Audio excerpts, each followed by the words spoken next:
In the face of tear gas, beatings and bullets, 2010 saw the start of a new phase in the human rights revolution, as more and more people have stood up around the world and said, enough is enough.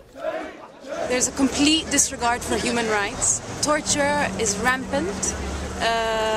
People are, a quarter of the population at least is unemployed. They have no prospects. They feel nobody's listening to them.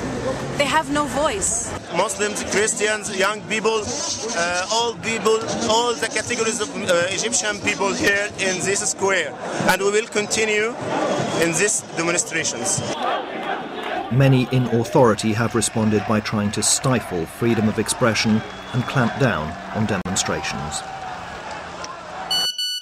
Protesters have been using new ways to organise, but around the world, repressive governments have been determined to block the flow of information and keep their stranglehold on power by restricting the internet, and some have even ordered companies to shut down mobile networks. I think Azerbaijani youth have a right to protest, and if they want to protest, they should do it.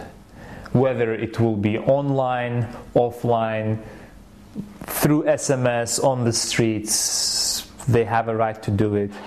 The demonstrations have taken many in the West by surprise. For years they've been turning a blind eye and selling arms to repressive regimes with poor human rights records. But even in countries where protesters have succeeded in bringing change, there is a real danger that the new leaders may try to return to the old ways. What we need to make sure happens now is that the emergency laws and many of the repressive laws are taken out. Secondly, we need a complete overhaul of the security apparatus in many of these countries. That's a big problem that people are facing. And then, of course, all the long-term changes we need. We need an independent judiciary. We need a free press. We need human rights education, empowered people. So a lot of work has to happen. 2010 brought to the fore some of those who stand as real and inspiring examples, showing what courage in the face of repression can achieve.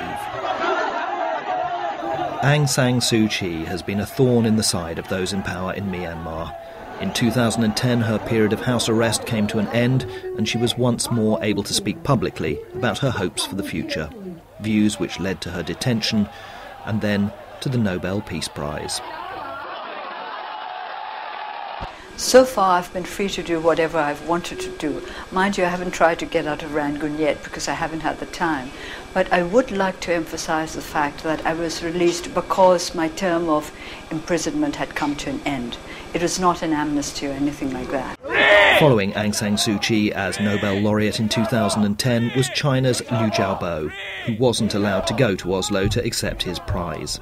His calls for greater freedom of expression in China meant that he sat in jail and the prize went unaccepted for the first time in more than 60 years.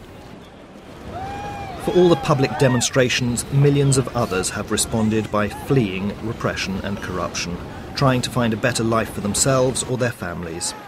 At any one time, there are literally countless millions of people on the move, seeking refuge abroad from the challenges they face at home. The reality is that more often than not, they're seen as unwelcome, herded into inhumane conditions, or die on the journey.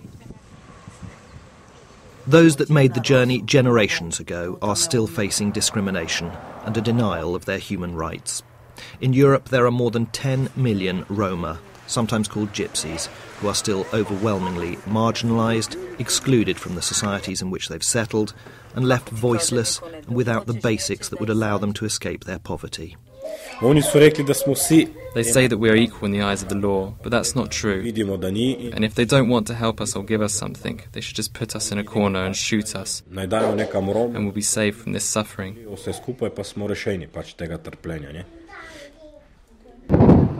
More than 200,000 died and 2 million were left homeless after last year's earthquake in Haiti, one of the poorest countries in the world, after years of corruption and repression.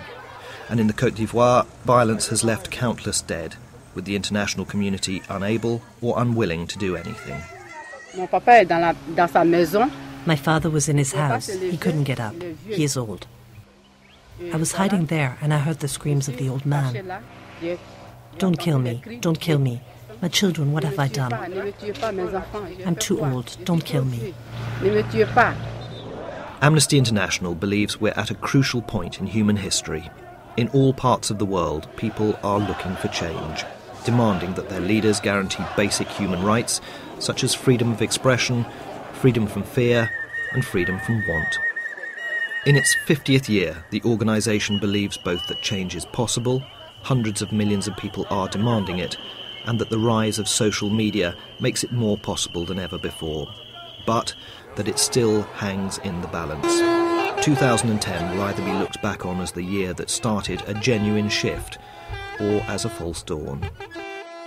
What better year to celebrate our 50th anniversary? The coming together of people standing up against repression is what we're all about. And we are truly inspired by what's happened, and we are going to really focus our energies on strengthening and growing the movement, the human rights movement, across the world in this important year.